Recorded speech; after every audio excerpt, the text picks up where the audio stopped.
Hello नमस्कार, कैसे हैं आप सभी। आप सभी का स्वागत है आपके अपने यूट्यूब चैनल एकेडमी उत्थान में। और मैं हूं श्रेया राज। तो फटाफट जुड़ जाइए मेरे साथ, क्योंकि आज क्विज का 10th पार्ट होने वाला है। मैं 9 पार्ट पहले भी करा चुकी हूं, उसकी प्लेलिस्ट भी बनी है। अगर आप लोगों ने नहीं देखा है तो उसे ज़रूर देखिएगा, क्योंकि ये क्विज एक ऐसा है जिसमें कि अगर आप जो क्वेश्चन जानते हैं उसमें आपका वो रिविज़न हो जाएगा और आप इससे बहुत कुछ सीख के जाने वाले हैं। आप देखिए, यहाँ मैं 20 क्वेश्चन लेकर आई हूँ, लेकिन ये 20 क्वेश्चन नहीं है। अगर इसे डिटेल करूंगी तो ये 50 प्लस होगा।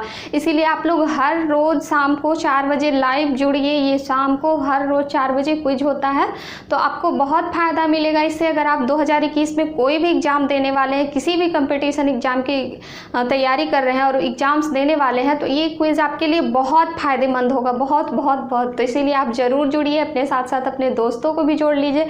और वैसे भी क्विज से बहुत फ़ायदा होता है। तो इससे आपको पता चलता है कि आपकी तैयारी कितनी मजबूत है, आपने अब तक कितना पढ़ा और कितना आपको और इम्प्रूव करने की ज़रूरत है। तो क्विज इसलिए भी ज़रूरी है, और फन के साथ साथ, यानी कि आंसर देते देते पता भी नहीं चलता कब हम बहुत सारी चीज़ें सीख जाते हैं, हमारे माइंड में कब बहुत सारी चीज़ें आ जाती है जो कि एग्ज़ाम्स में आके काम देता है। तो अगर आप भी मेरे चैनल पे नए हैं या अभी तक आपने मेरे चैनल को सब्सक्राइब नहीं किया है तो ज़रूर कर लें, बेल आइकन को प्रेस कर लें। और ये अभी से आपके एग्ज़ाम तक ये चैनल आपके साथ रहेगा, तो इस चैनल से जुड़े रहें और पहले वीडियो को अंत तक देखें और साथ में आंसर भी देते जाएं। और अगर अच्छा लगे तो ज़रूर कमेंट करके बताइएगा कि कैसा लगता है आपको ये क्विज।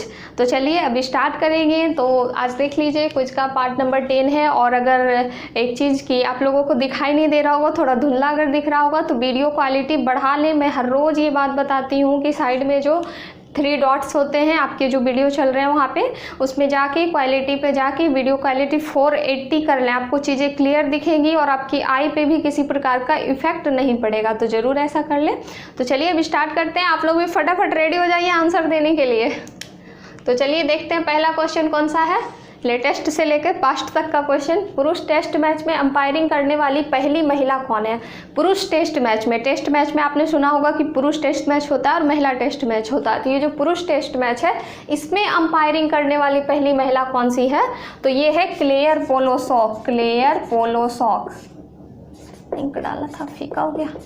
क्लेयर पोलोसॉक नामक महिला है पुरुष टेस्ट मैच में अंपायरिंग करने वाली पहली महिला। और ये कब अंपायरिंग की थी, तो जब इंडिया vs ऑस्ट्रेलिया का मैच हो रहा था, इंडिया और ऑस्ट्रेलिया के बीच जब मैच हो रहा था, तो उसी में इसने अंपायरिंग किया। इंडिया vs ऑस्ट्रेलिया वाले मैच में अंपायरिंग किया। इन्हें 4th अंपायर भी माना जाता है। और ये वनडे में अंपायरिंग करने वाली भी पहली महिला है, यानी कि पुरुष टेस्ट मैच में तो अंपायरिंग करने वाली पहली महिला है ही, साथ ही वनडे में अंपायरिंग करने वाली भी पहली महिला है। अब आप एक क्वेश्चन बताइए कि ये जो पहली महिला रेफरी कौन बनी है, पहली महिला रेफरी कौन बनी है, तो इसका आंसर भी आप लोग दीजिए। और मैं बता देती हूँ कि ये GS लक्ष्मी, चूँकि नाम से ही पता चल रहा है कि ये भारतीय है, तो ये जो GS लक्ष्मी है, ये पहली महिला रेफरी बनी है। और पुरुष टेस्ट मैच में अंपायरिंग करने वाली महिला, ये वनडे टेस्ट मैच में अंपायरिंग करने वाली पहली महिला, ये है क्लेयर पोलोसॉक। अब देखिए दूसरा नंबर क्वेश्चन, किसान कल्याण मिशन की शुरुआत कहाँ से हुई। किसान कल्याण मिशन ये लेटेस्ट का क्वेश्चन है, 2021 का ही क्वेश्चन है। तो ये जो किसान कल्याण मिशन की शुरुआत हुई, ये कहाँ हुई, यहाँ ये यूपी के CM जी जो है योगी आदित्यनाथ, उन्होंने करवाया। लखनऊ से शुरुआत कराया इनका, लखनऊ से इसकी शुरुआत हुई। 6 फरवरी 2021 से ये शुरुआत हुई और 6 फरवरी से 21 फरवरी तक ये चला था किसान कल्याण मिशन। इसमें क्या है कि किसानों की आय जो है, किसानों की आय को दुगना करना, यानी कि किसान को जागरूक करके, उसे संसाधन पहुँचा के, सिंचाई के लिए जल उपलब्ध करा के, अच्छे बीज की गुणवत्ता, सब चीज़ों के बारे में उन्हें जानकारी दे के, खाद के बारे में, उर्वरक के बारे में, बीज के बारे में, मतलब किसी भी तरह से, जैसे कहते हैं ना साम दाम दंड भेद, तो इसका एक ही लक्ष्य था कि किसी भी तरह से किसानों की आय को दुगनी करनी है। किसानों की आय जो है उसे दुगना करना है, आय को दुगना करना है, ये चीज़। और ये 2022 तक, और कब तक दुगना करना है, तो ये 2022 तक दुगना करना है। और इसमें एक चीज़ ये है कि ये किस समिति के पे बनाई गई, यानी कि हर चीज़ को बनाए जाने के लिए एक ना एक समिति होती है, तो ये किस समिति पे आधार पे बनाई गई है। तो ये क्वेश्चन फेमस रहेगा आपके एग्जाम्स में, तो आप इसे ध्यान रखेंगे। अशोक दलवई समिति, अशोक दलवई समिति की अनुशंसा पर, अशोक दलवई समिति की अनुशंसा पर ही किसान कल्याण मिशन की शुरुआत यूपी के लखनऊ से हुई। 6 फरवरी 2021 को शुरुआत हुई, 21 फरवरी तक चली, और इसका एक ही उद्देश्य है कि 2022 तक किसानों की आय को दुगना करना है, दोगुना करना है। अब देखिए तीसरा नंबर क्वेश्चन यूपी से ही, सर्वाधिक जनसंख्या लोकसभा, विधानसभा, राज्यसभा सीट वाला राज्य कौन सा है। आपको भी पता होगा ये यूपी ही है अपना, सर्वाधिक जनसंख्या, यहाँ की जनसंख्या सबसे अधिक है और जनसंख्या की दृष्टि से। और अगर सबसे कम का पूछा जाए कि सबसे कम जनसंख्या कहाँ है, तो वो अपने सिक्किम में हो गया। और लोकसभा की सीट संख्या सर्वाधिक कहाँ है, तो ये भी यूपी में है। ये टोटल 81 सीट है, 80 सीट है लोकसभा की। विधानसभा की सीट कितनी है, विधानसभा की 403 है। और राज्यसभा की बात की जाए तो राज्यसभा की 31 सीट संख्या है टोटल यूपी में है। और यूपी में ही मैं बताई थी कि T+2 अवार्ड दिया गया पीलीभीत टाइगर रिजर्व को। और यूपी के मेरठ में ही जानवरों का युद्ध स्मारक है, जानवरों का युद्ध स्मारक। तो आपसे अभी पूछा जाएगा कभी कि जानवरों का युद्ध स्मारक कहाँ है, तो ये यूपी के मेरठ में है। अब उसके बाद देखिए ये भी यूपी से क्वेश्चन है कि ट्रांसजेंडर यूनिवर्सिटी कहाँ है, ट्रांसजेंडर यूनिवर्सिटी ये कहाँ है, तो ये यूपी के कुशीनगर में है। यूपी के कुशीनगर में ट्रांसजेंडर यूनिवर्सिटी बनाई गई है। और कुशीनगर में ही बुद्ध का महापरिनिर्वाण हुआ था। जैसा कि आप जानते होंगे कि बुद्ध ने जो महापरिनिर्वाण लिया था यूपी के कुशी में ही लिया था। तो इस तरह से देखिए यूपी से रिलेटेड जो भी क्वेश्चंस थे इंपॉर्टेंट मैं आपको करा दी। ट्रांसजेंडर यूनिवर्सिटी कुशीनगर में। अब देखिए जम्मू कश्मीर के इतिहास का वर्णन किस में मिलता है, जम्मू कश्मीर जो है हमारा उसके इतिहास का वर्णन किस में मिलता है, तो आप बताइए। राजतरंगिनी एक पुस्तक है जो कलहन द्वारा लिखी गई है। राजतरंगिनी पुस्तक ये कलहन द्वारा लिखी गई है और इसी में जम्मू कश्मीर के इतिहास का वर्णन का पता चलता है, यानी कि जम्मू कश्मीर पहले इतिहास में कैसा था इस चीज़ों का वर्णन पता चलता है राजतरंगिनी में ही कलहन द्वारा लिखी गई है। अब देखिए जम्मू कश्मीर के उपराज्यपाल कौन है, मनोज सिन्हा यहाँ के उपराज्यपाल हैं, मनोज सिन्हा उपराज्यपाल। और उसके बाद जीआई टैग, जम्मू कश्मीर के जो जीआई टैग मिला है अभी केसर को, तो ये भी आप ध्यान रखिएगा। जम्मू कश्मीर के कोरबा इलाका है उसी में केसर के लिए जीआई टैग मिला है जम्मू कश्मीर को, ध्यान रखिएगा। उसके बाद जम्मू कश्मीर से एक और क्वेश्चन है कि थीर भवानी मेला जो है वो कहाँ लगता है, तो थीर भवानी मेला भी जम्मू कश्मीर में लगता है। जैसे कि मैंने कल आपको बताया था हॉर्नबिल महोत्सव नागालैंड में, तो उसी तरह से थीर भवानी मेला भी जम्मू कश्मीर में लगता है। लेकिन 2021 में ये नहीं हुआ, ये मेला रद्द कर दिया गया। आप इस चीज़ को भी ध्यान में रखेंगे। अब देखिए मृदा स्वास्थ्य कार्ड के बारे में, मृदा स्वास्थ्य कार्ड का शुरुआत कब हुआ, कहाँ से हुआ, क्या है, इसके बारे में जानते हैं, क्योंकि योजना से तो क्वेश्चंस आते हैं, तो आपको भी याद रखना और बताइएगा। मृदा स्वास्थ्य कार्ड की शुरुआत कब हुई, 19 फरवरी 2015 को इसकी शुरुआत हुई। और कहाँ से इसकी शुरुआत हुई, तो सूरतगढ़ श्री गंगानगर राजस्थान से हुई है, श्री गंगानगर राजस्थान से। श्री गंगानगर की एक आईएएस भी थे रवि कुमार सिहाग जी, हिंदी मीडियम से थे और बहुत अच्छे आईएएस हैं, कह लीजिए। तभी तो ट्रेनिंग में ही होंगे शायद, क्योंकि वो 2015 में शायद नहीं 2019 के आसपास ही, इधर ही के आसपास ही आईएएस बने। वो अपने फर्स्ट अटैम्प्ट में ही आईएएस बन गए थे, लेकिन उन्हें रैंक थोड़ी कम आई थी, 315 आई थी, तो वो दोबारा फिर नेक्स्ट ईयर दी और दोबारा भी वो अपेयर कर गए। तो वो श्री गंगानगर से ही है, मुझे ध्यान आ गया जब मैं पढ़ाई तो। और उसके बाद राजस्थान में ही है श्री गंगानगर। और इसमें यह है कि मृदा स्वास्थ्य कार्ड का मतलब है कि खेतों की जो मृदा है, मृदा जो मिट्टी कहते हैं जिसे, उसमें गुणवत्ता को बढ़ाना, उसमें उर्वरक क्षमता को बढ़ाना, इसके लिए किसानों को जागरूक करना, किसानों के लिए कार्ड बनवाना। और इसका एक ही थीम था, चूँकि थीम मैं बता दूं, थीम से क्वेश्चन आते हैं।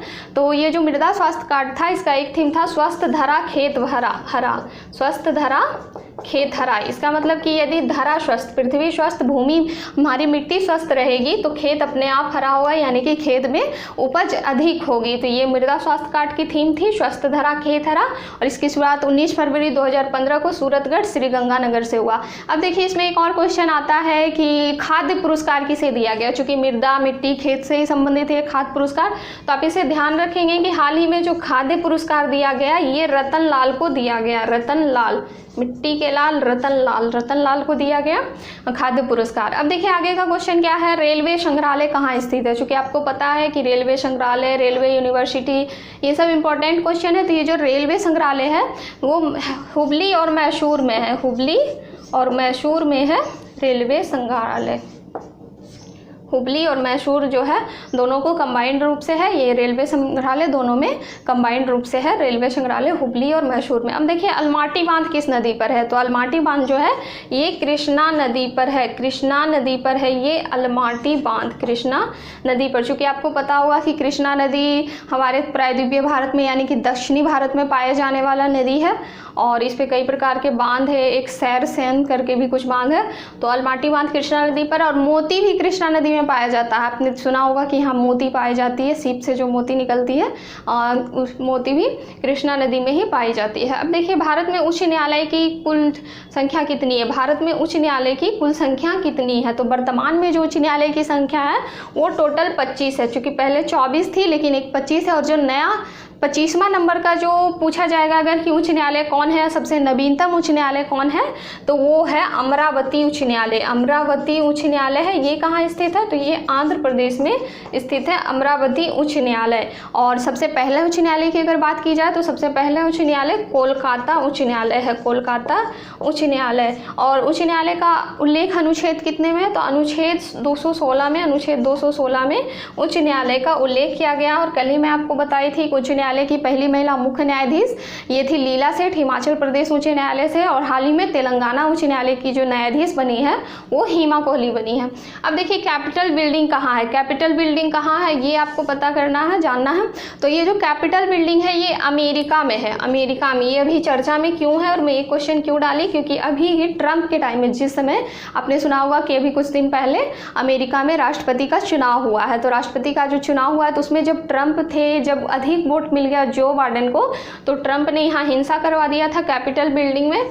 तो यही जो कैपिटल बिल्डिंग की हिंसा थी इसी के कारण ये कैपिटल बिल्डिंग फेमस रहा। तो ये अमेरिका में है और अमेरिका में दो पार्टी है, डेमोक्रेटिक पार्टी और रिपब्लिकन पार्टी। कभी कभी एग्जाम्स में क्वेश्चन आते हैं कि दो दल वाले देश का नाम बताए, दो दल वाले, जैसे हमारे देश में क्या है बहुदलीय व्यवस्था है, इसका मतलब कि बहुत सारे दल हैं, जैसे देखिए भाजपा हो गया, कांग्रेस हो गया, तृणमूल कांग्रेस पार्टी है और अदर भी है, माकपा, ये वो जो भी है।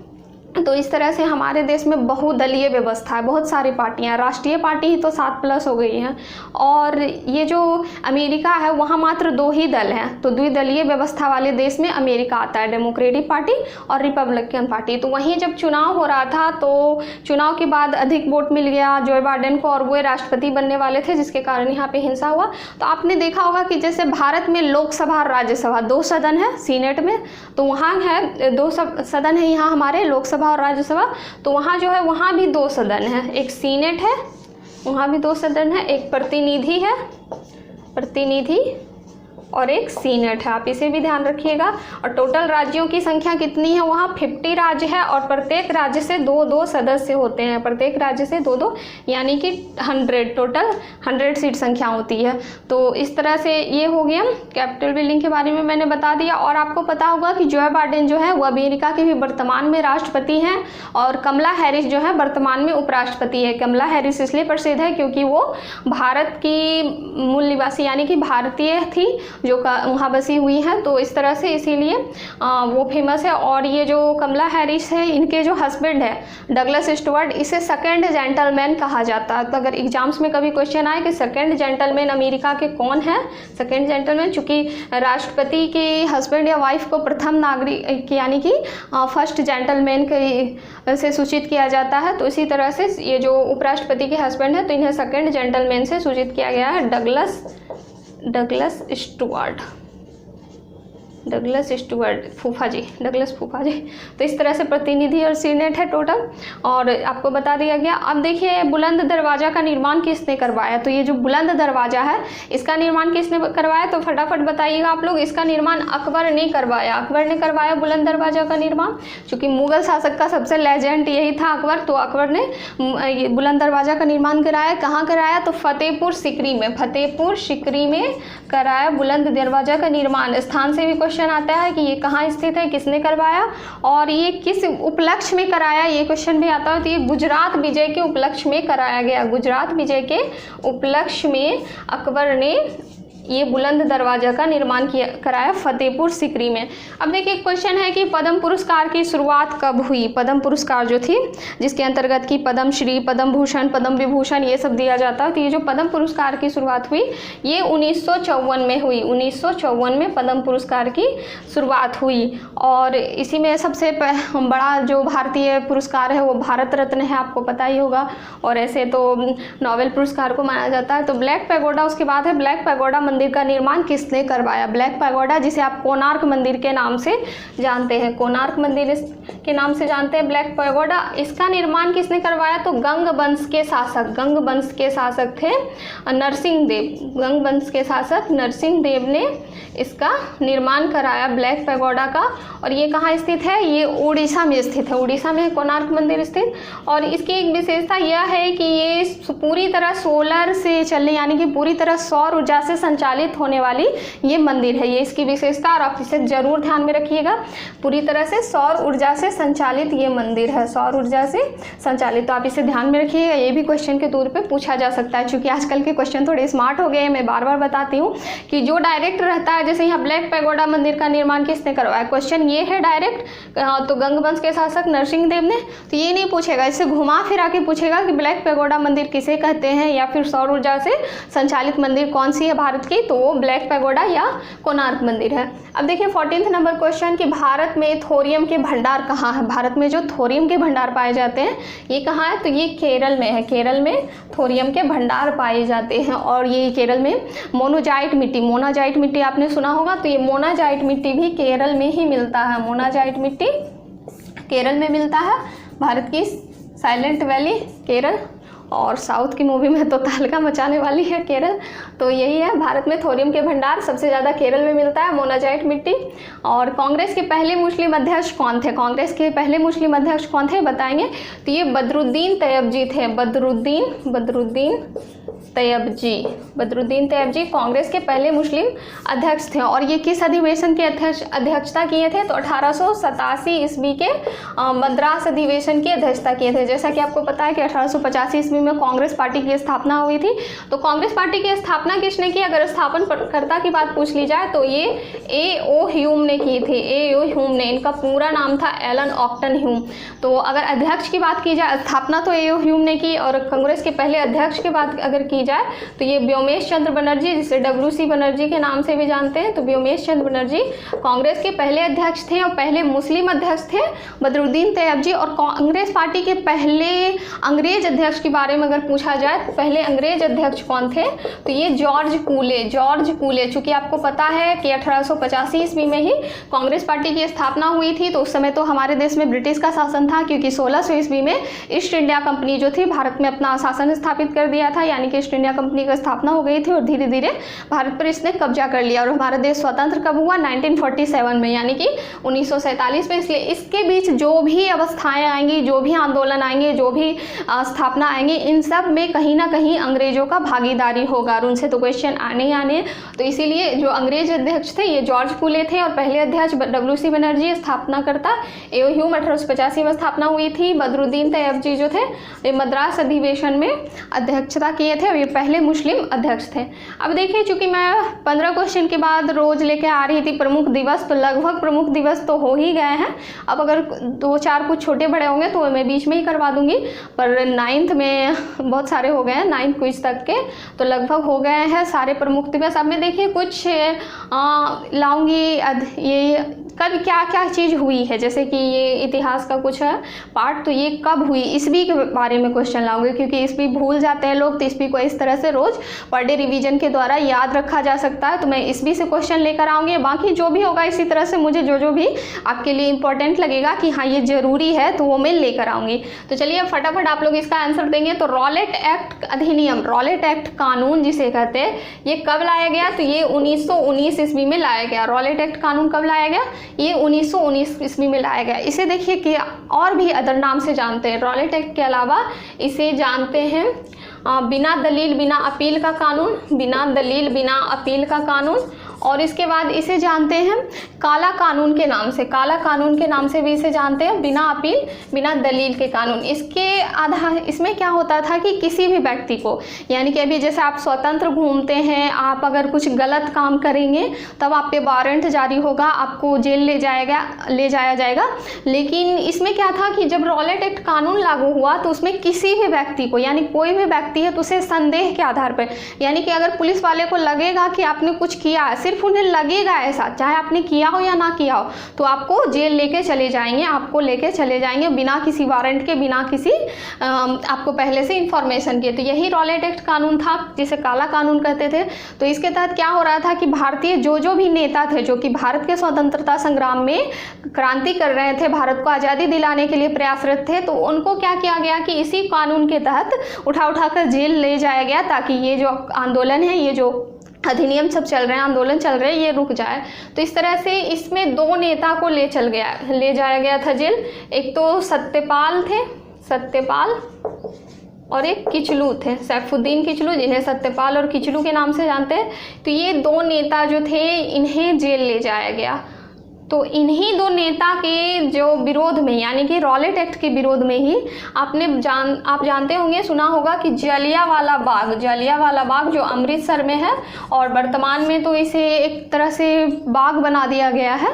वहाँ के जो सीएम हैं पंजाब के, उन्होंने यहाँ अभी बाग की आधारशिला रखी है, यहाँ बाग बनाया जाएगा जिसमें कि लोग आएंगे, देखेंगे। जलियांवाला बाग को पूरी तरह से हरा भरा गार्डन टाइप कर दिया जाएगा, पार्क टाइप। तो यही जलियांवाला बाग है। तो यहाँ क्या हो रहा था कि इन्हीं दोनों को छुड़ाने के लिए एक शांति सभा हो रही थी। शांति सभा का मतलब कि हजारों की संख्या में भीड़ जुटे थे जो कि शांति से एक आंदोलन कर रहे थे, सभा कर रहे थे कि हमें इन दोनों को कैसे छुड़ाना है।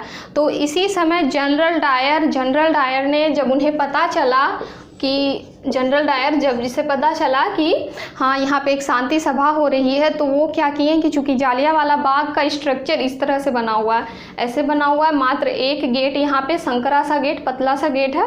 तो यहीं पे चारों तरफ से उन्होंने पुलिस लगा दिया और उन्हें अंधाधुंध फायरिंग करने की पूरी तरह से आज़ादी दे दी, उन्हें परमिशन दे दिया कि आप फायरिंग करें। और ये गेट पे ही पुलिस थे सारे, जिसके कारण कि यहाँ जो अंदर बैठे जो भी लोग थे सब पे इतनी गोलियाँ चलाई गई, इतनी कि वो छलनी हो गए। और यहाँ पे एक अंदर कुआं था जिसमें कूद कर भी बहुत लोगों ने जान दे दी। तो इसमें हजारों की संख्या में लोग की जान गई, बहुत ज़्यादा अधिक संख्या में, जलियांवाला बाग के कारण ही। तो इसी जलियांवाला बाग हत्याकांड जब हुआ, यही जलियांवाला बाग हत्याकांड, ये कब हुआ? 13 अप्रैल 1919 को। चूँकि 1919 का ही ये कानून था, 1919 का ये रॉलेट एक्ट था, तो 13 अप्रैल 1919 को ये जलियांवाला बाग कांड हुआ। और इसी जलियांवाला बाग कांड में इसी से दुखी होकर रविंद्रनाथ टैगोर जो थे, रविंद्रनाथ टैगोर जी, इन्होंने नाइटहुड की उपाधि त्याग दी। इन्हें जो नाइटहुड की उपाधि मिली थी, इसे रविंद्रनाथ टैगोर ने त्याग दी थी इसी जलियांवाला बाग हत्याकांड से दुखी होकर। और इस जनरल डायर को क्या किया गया कि बाद में इसे निर्दोष साबित कर दिया गया, ये चला गया ब्रिटेन। तब जाकर हमारे देश के एक वीर सैनिक, कह लीजिए उन्हें सैनिक है, उन सैनिक ही कहिए, उन्हें नमन करते हैं ऐसे लोग को जो कि वहाँ 11 साल तक 13 साल तक ब्रिटेन में जाकर काम किए, होटल में इधर उधर, और उसके बाद उन्होंने सीधे इनके माथे पर आकर गोली मारी सामने से, और उन्हें देख कर ये काँप गए थे। ये थे हमारे उधम सिंह जी। तो बहुत महान व्यक्ति थे। मैं कभी अगर कोशिश करूँगी उनके बारे में कुछ बताने की तो और डिटेल में बताऊँगी। आज तो चलिए आपको मैं जलियांवाला बाग समझा दी और ये क्यों हुआ था। ये हंटर समिति, एक और भी इससे क्वेश्चन है कि जनरल डायर पे जो समिति बैठाई गई थी तो वो हंटर समिति थी, हंटर समिति, आप इसे ध्यान में रखेंगे।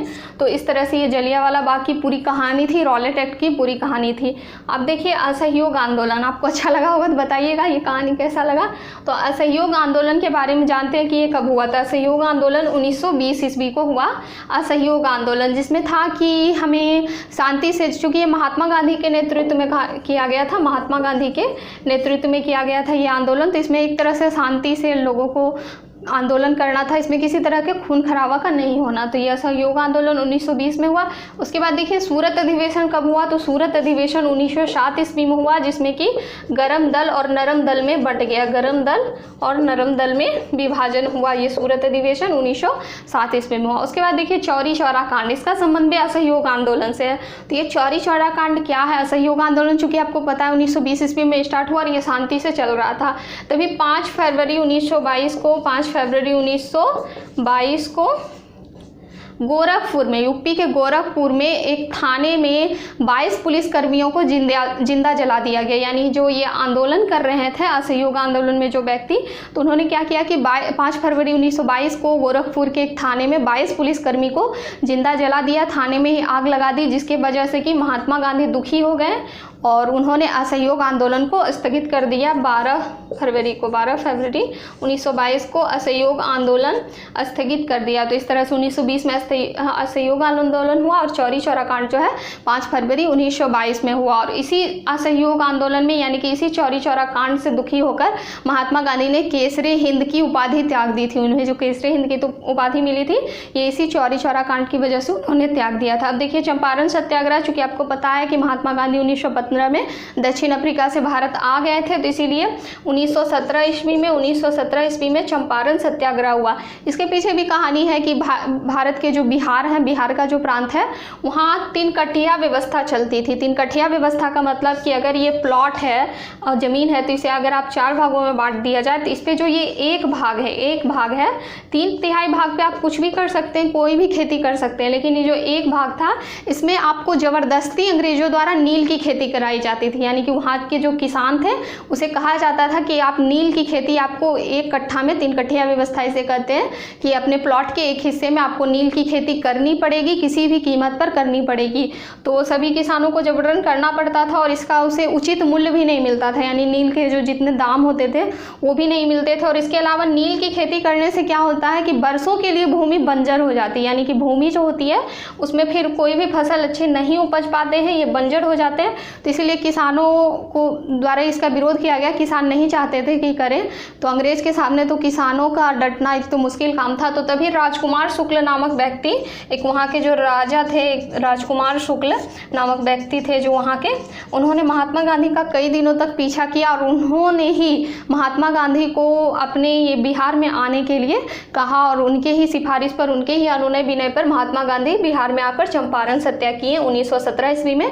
और यहाँ के किसानों को अंग्रेजों की इन जो 3 कठिया व्यवस्था, ये जो नील की खेती थी, इससे मुक्ति दिलाया। तो चलिए, आज तो इतिहास का बहुत सारा क्वेश्चन डील हो गया, आपका इतिहास के बारे में बहुत कुछ आप जान गए। आई होप कि अच्छा लगा होगा इतने डिटेल में जान के, और ये सारे क्वेश्चन भी आपने करा होगा, तो लगभग 50+ तो हो ही गए। तो आई होप कि आपको बहुत अच्छा लगा होगा ये सब। तो हर रोज़ जुड़िए इसी तरह से, मज़े से कुछ करते हैं हम लोग फन के साथ, बहुत कुछ सीखने को मिलेगा, बहुत कुछ कहानी से लेकर नॉर्मल की अभी की जो लेटेस्ट की जानकारी है वो सब भी आपको मिलेगी। तो ज़रूर जुड़िएगा, और अगर चैनल को सब्सक्राइब नहीं किया तो कर दीजिएगा। देखिए मुझे लिखना पड़ता है, मैं लिख देती हूँ, फिर भी आप लोग नहीं करते हैं, तो ज़रूर कीजिएगा सब्सक्राइब। आप लोगों का सपोर्ट ही इस चैनल को आगे तक ले जाएगा। तो चलिए, आज के लिए तो इतना ही था, कल जुड़िएगा।